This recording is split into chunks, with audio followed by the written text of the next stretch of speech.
and I was holding his hands, and I felt his grip on me, even though there were no words to be said towards the end.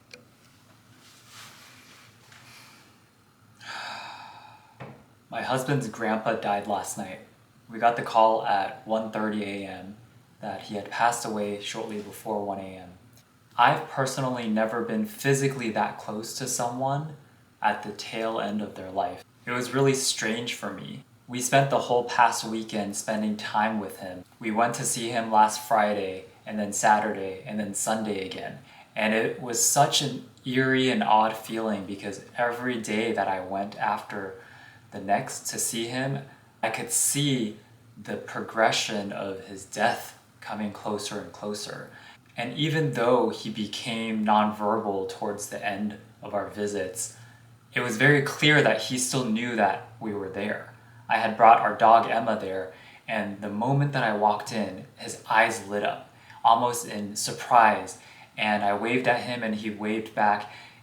There was nothing to be said, and he didn't say anything, and he just made sounds, but I knew that he knew who I was and that he remembered Emma because he really liked Emma and he was very fond of her. And the reason why I brought her was because the previous day, when he was still verbal, he had asked me, "Ricky, what do you do at home?" He was asking because my husband goes to work every day and I work remotely from home, so he wanted me to tell him about my day and how I spend it all day at home with the two dogs. And when I mentioned the two dogs, Cosmo and Emma, he smiled and he laughed because he remembered them. And so the next day I brought Emma, and that's when his eyes lit up.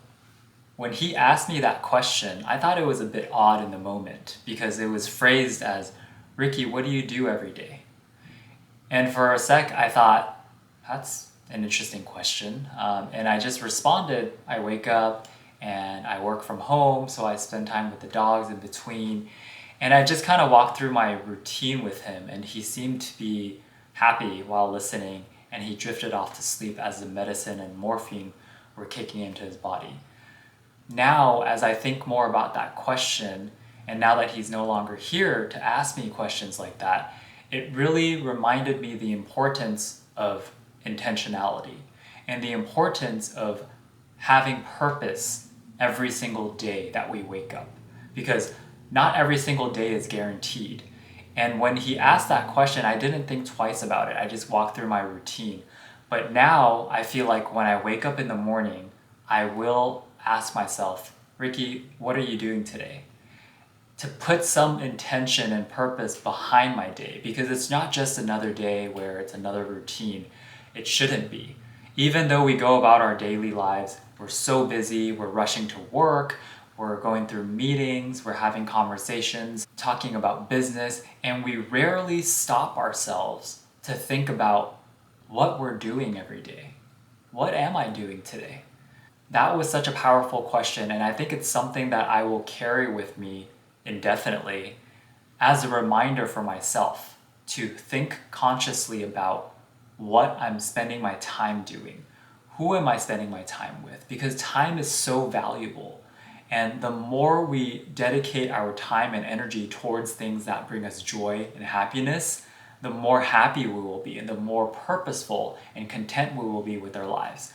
The more time we spend doing things and spending energy on people who drain us and who consume so much out of us, the less happy we will be and the less fulfilled our lives will feel. So that one question is something that I want to remind myself of, and I want to share with you all. What are you doing today? And I want to dedicate this video to Arthur. Great Art is what we called him. He lived through 95 and he experienced a great life. He was able to see his great-grandchildren grow up around him. And that's something very special because I never experienced that with my own grandparents. They passed when I was pretty young. And my grandma on my father's side, who did live until I was a young adult while I was in college, she lived in Hong Kong. So I didn't have the luxury to be able to visit her very often or to see her. But I still remember that smile. And when I saw Great Art laying there on his bed and I was holding his hands and I felt his grip on me, even though there were no words to be said towards the end, I knew that he felt my love and he felt my presence.